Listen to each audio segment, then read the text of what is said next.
Welcome back. Another episode of Two Chaps, Many Cultures. Today we'll talk about, is it important to you to get to the results quickly, to really get your cotton candy instant hit of gratification? Or are you okay to suspend and delay that gratification a little bit for a much, much more important, super big goal that you're working towards? Are you long-term oriented? Are you short-term motivated? And had the pandemic changed that perhaps a little bit? We'll talk about that now.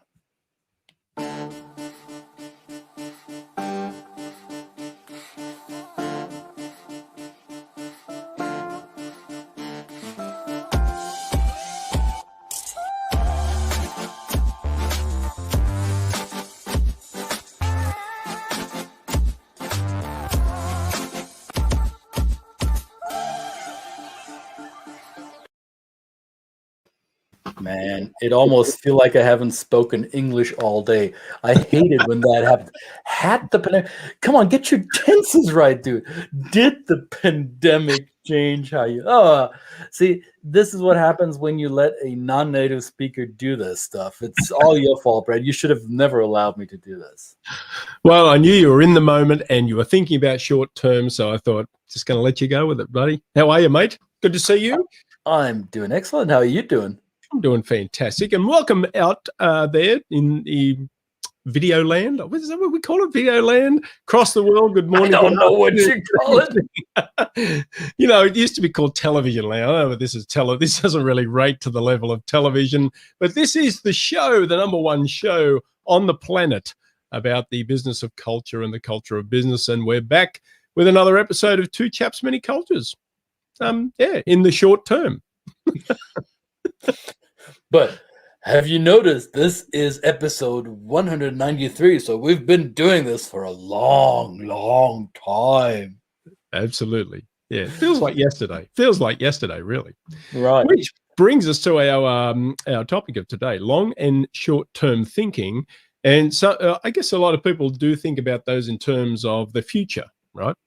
But there is if we go back to the likes of Hofstadter, who actually bring in the terms of the relationship of long and short-term thinking as its relationship to the past and the present versus maybe the present and the future. So the past is actually a bit of that thinking. Yep. Maybe it is. I'm not sure if I understand these terms in the pure Geert Hofstadter way. And forgive me, those of you who are gung-ho and Hofstadter fully invested. I might not be your best conversation partner. But I do notice that some people, depending on their formative years and their character and their cultural background, they seem to be very much willing to chase the immediate return, to have the quick turnaround, the result, the return on investment, have it palpable, have it right there for the grabbing. And others can put that aside for a little bit and say, okay, yeah, sure, there might be a short-term gain here somewhere.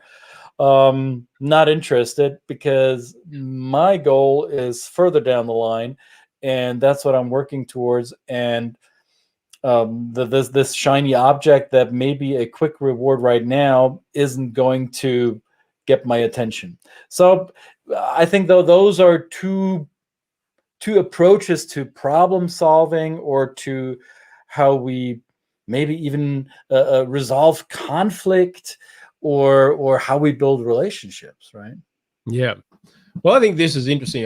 When I mentioned the past, I was kind of reminded of that the past is actually a part of the structure, because short-term thinkers actually rely on tradition and rely on the past and face saving and things like that. So it's kind of like, let's take hold on to that tradition. So it's more in the moment today, drawing on the past, and it actually comes into, and it's not even a time thing. It's actually, for Hofstadter, it was a wider concept of even values, right? What is right and wrong, and usually those are seen through an absolute. So maybe we might suggest that even the current times we're going through here in the US, that reflects, I mean, oftentimes we talk about the US sense of short-term thinking. That kind of explains it when we see a representation of people even kind of digging their heels into what they call tradition, in terms of, you know, the like don't cancel our culture, right? Don't cancel our culture. Don't take it away. Don't cancel our racist, you know, Confederate past. Did I say that out loud? I don't know. Yeah. Did you? I heard something. I'm not sure what I heard. Right. And that kind of is concentrated on in terms in favor of like, or actually at the disregard for the future. And other cultures say the past is actually not that important. It worked. We've got some nice memories, but now we're people that save money. We look at long term. We use thrift and values in that sense are often situational. Knowing that values can evolve and change and be developed over time and shared between family members and things like that. So I think this is an interesting time to talk about this in the sense of the pandemic, when we're relating, does this actually have an effect on cultures? Does it change that framework somewhat? I would argue, in what I referred to, that it's actually kind of made it more there's more of an expression of those. That's, to my perception, how did it change for you? Because I recognize for myself that I thought a lot less about long-term goals in the past year and change, because I didn't know how to, because the future was so unpredictable, that I wasn't really sure, does that make sense to follow a long-term strategy or mid-term strategy even right now, because I don't know, will I be able to do XYZ in the foreseeable future or not? So I think a lot of the uncertainty that we are still being confronted with due to the pandemic, I think they may have shifted some of us to a more short-term, immediate results type of thinking. I don't know. That was my experience. How was it for you?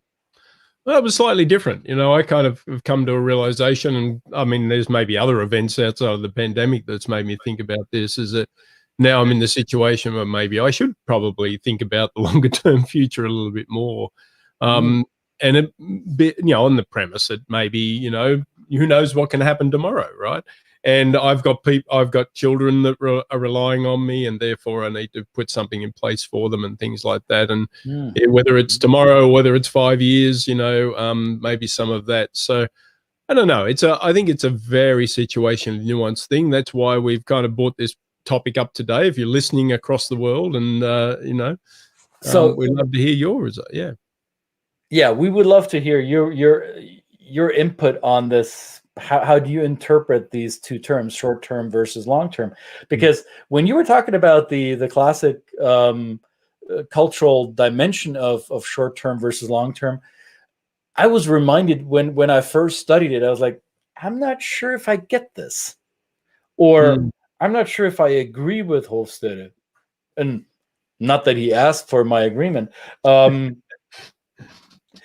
I think it's quite possible that you can be short-term oriented with disregard to the longer-term impacts of your present-day actions without considering the past. I think U.S. culture is a good example for not allowing, the majority of society is not really soul-searching their historic past and basing their present-day decision-making on what happened in the past. I think U.S. society is very much situational in the moment, and yet looking for the, hey, what's my quarterly goal? What's my bonus going to be at the end of these 3 months? Or how is my stock portfolio going to perform by the end of the quarter? What's in it for me now if I do this? So that's been my experience of U.S. culture. Whereas you see, let's say, China, India, Japan, Persia, Egypt, many cultures with a thousands plus multiple millennia history, who are oftentimes a lot more cognizant and conscious of their history and how their history brought them to the present day, they sometimes have a very much long-term view, right? In contrary to the definition of Hofstede's dimension. So as I said, I might not be the best conversation partner for this topic if we're going to focus it on the Hofstede dimensions. I think, and let's look at my culture, my German culture, let's say 2,000 years of history. You would argue that if we're and Germans tend to be quite stuck on their past, as we know. And still Germans don't make very few short-term decisions. They're more long-term planners, right? So that would be contrary to the definition of Hofstede's long-term, short-term idea, right? Yeah. I'm just throwing this out there. I might be misunderstanding it. No, I know. I think, I mean, I'm probably, it's worth actually considering in a deeper way, maybe philosophically, thinking about, because I think what you've just said then obviously disagrees with what I said, but I'm not sure it does. In terms of tradition, exactly, I'm not sure either. In terms, well, because what I said before is in terms of tradition, and you're right. I think we might say the US doesn't kind of tends to move forward and not think about the past, but in actual fact, there are some people that say my past is valid. Right? I want to hold on to my past and my tradition. I want to forget your discomforting, history. The history, I think history and tradition should be separated. Like there's a tradition, like I said, maybe in a facetious way, certain people that hold on to the fond memories of racism and slavery in this and that construct and the areas of this country, they hold on to that dearly because they think that's heritage, right?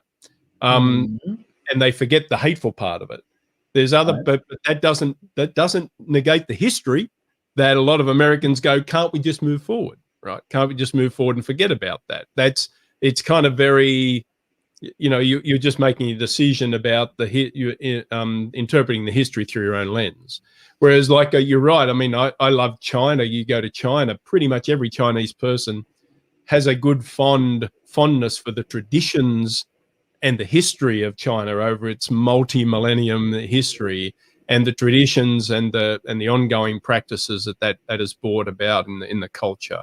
So they kind of know about the history. They've read about it. It used to be part of the official kind of coming of age that you had to go through a test to know this. This is part of the culture. Right. So I think history and tradition is kind of different, interpreted through different cultures. And to your point, in the German culture, that there is a certain part of the history which is faced and confronted in a very open way. Some countries don't have the ability to do that in such an honest way. And does that inform that kind of like, okay, we better kind of think about the future and make sure that the future is different for our children because we understand what damage can be done from our history. Right. I do want to throw in a little something here. When you say German culture is confronting its past in an honest way, the honest I would put in parentheses. Whatever is an honest observation of one's past is quite subjective. And ask anyone in Poland about how Germans remember the cruelties inflicted upon Poland versus the cruelties inflicted upon France by comparison. So the honesty, okay, but I'm hair splitting. I think if we are analyzing or observing short versus long-term orientation without long historic analysis, so what drives your decision making? Let's look at this. What drives people's decision making? The prospect of a quick turnaround, of a quick result, given immediate action and effort and energy and resources poured into a project, and the prospect of, hey, this is going to be done quickly, we're going to have results, and the results will be the reward, and that will happen fairly soon. So that will motivate me to do it, right? As opposed to, It's going to take a while. You're going to have to continuously do something, not always all the time, but remember down the line, by the end of the year, by the end of this decade, we will have this and this and this. And will that get you going? And funny that I'm contradicting myself by bringing up this example. In, was it 1960 or 61, John F. Kennedy, then president of the United States, said, we're going to go to the moon. This nation will send people to the moon by the end of the decade. And we're not doing it because it is easy. We're doing it because it is hard, right? Very good. Right. We're doing it because it's hard. He never lived to see that. And yet, this long-term vision inspired an entire generation of young people to go into space, go into physics and that field of science to make that possible. He inspired a generation, not with a short-term goal, but with a long-term vision. So does that contradict what I said earlier, that Americans are short-term motivated? I don't know. But he said that in the early 60s, and that was like the horizon was only a few short years away. That's, to me, that's short-term. See, that's okay, there we go. That's the difference. That's a pretty short-term, because he would have assumed that he was going to see it. Because he was really a relatively young man. So he said, well, okay, I am going to see that. Do other cultures say, well, I am working as hard as I am now, not because I'm going to see the results, but because maybe my children and my grandchildren will see the results. And that's a different discussion. And it may even be reflected in the political dynamics. You see, it's frustrating to see politicians have these big dreams and aspirations, knowing full well that in 4 years they could be out and they'll change, and the next administration will change the rules, and therefore there may be a level of frustration that says, well, there was so much promise in that, so therefore politicians can basically say anything that they want to in a short-term culture, and know that they've always got the fallback to say, oh, but of course I won't be around to see it, and I can promise these things and I can hope to put them in place. That maybe other structures in older cultures where it's more, and of course then you get into questions of freedom and things like this, but more authoritarian type of overlord type of thinking, where they've got a longer term. Is that any more successful? Right. I mean, well, you don't even have to go into politics. You could. That's an example that I often bring up in expatriate trainings coming to or going away from North America. So North Americans going, let's say, to Europe, and Europeans coming to North America. One of the surface culture things that they quickly realize is how real estate is different, how the real estate market is different, and how homes are constructed differently. Right. And in North America, you see homes that are constructed in a fairly, I wouldn't say simplistic way, but in a way that construction can happen and be completed in a fairly short amount of time with even limited resources. So not a humongous capital expense and not a huge budgeting for time until completion. Also, residential homes throughout the United States and Canada are not necessarily built to last for generations. They're built for the now, for the present day occupants, and maybe the generation thereafter. Now look into most parts of Europe where homes are constructed entirely different, mostly from cinder block or other type of more durable long-term structures. When you make the decision to build that home, you don't make it only for yourself in that moment when you will be finally moving into it. You're making that with the idea that your grandchildren or even further down will grow up in that. So I think that might be a great example how to illustrate how people make decisions based on a long-term vision or on a short-term gain. Yeah, that's true. Now that I'm considering building a house in Europe, that's the same thing. Right. I tell people that is, I fully expect that house to be built out of cinder blocks, and and it's actually the same material as the house my wife was born in, but that was built 60 years ago, right? Yeah. The design and the other nice comforts of home might change, but the actual basis is meant to be longer term, right? Yeah. No, the house in which I grew up was built in the late 1800s. It's our family home. It's Yeah. not in our family's possession anymore because my father and his brother decided to sell it at some point. Right. But it's still a fully functional home, serving as a home for other people. Yeah. I live here in Atlanta. I don't know how many homes within my immediate neighborhood are 100 years plus old. There are a few, but it's probably less than 5%. Yeah. Yeah. That's a good point.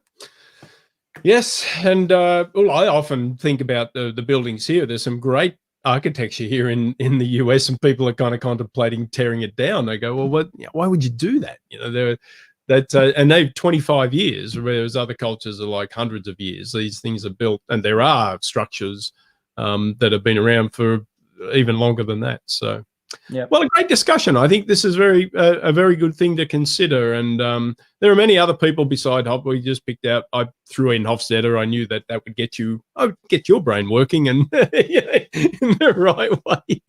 But I think there's many other, Klockholm and Strodbeck or whatever they are talking about the early 60s that talk specifically about time and its universality or the lack thereof across cultures. And how we see ourselves into the future or reflecting on the past. So lots of stuff. We'd love to hear from you, what you're learning and what your understanding is of short-term and long-term thinking. And thank you, Pilar. Thank you. It's just maybe that it's just as subjective as anything else, right? It is in terms of how you look at whether you are thinking long term into the future beyond your the mortal existence of yourself, or again, to your point, let's go to the moon. Maybe we can go back to the moon in 5 or 6 years. Maybe it won't be a government. It won't be a government-sponsored rocket. It will be a private entity. No, that's right. Now, it won't be. For sure. It might just be my age, right? And your age too, that we consider our mortality and that we think more into long-term future thing. I don't know. Maybe it's also part of what generation are you? In what season of your life are you to be motivated by short-term gains versus long-term goals? So lots of things to consider around here. Absolutely. Oh, well, since we're not the smartest people in the room, because that's all of you, leave us your comments underneath. Tune in again next time. Send us your questions. Send us your comments. Give us links with scientific research around the topic. Educate us. Make us smarter. Make everybody else smarter. Come on the show and talk to us about it. Oh, that's a proposition. We should do that. We should have people on here once in a while. We should have guests that actually know what they're talking about. All right. But this exhausts our knowledge on the topic. So thanks for tuning in to Chaps Mini Cultures. The #1 show on what, Brett? The business of culture and the culture of business. There we go. You heard it here first. And in a very short time, we'll be out of here. Thank you very much. See you, folks. Bye. Bye.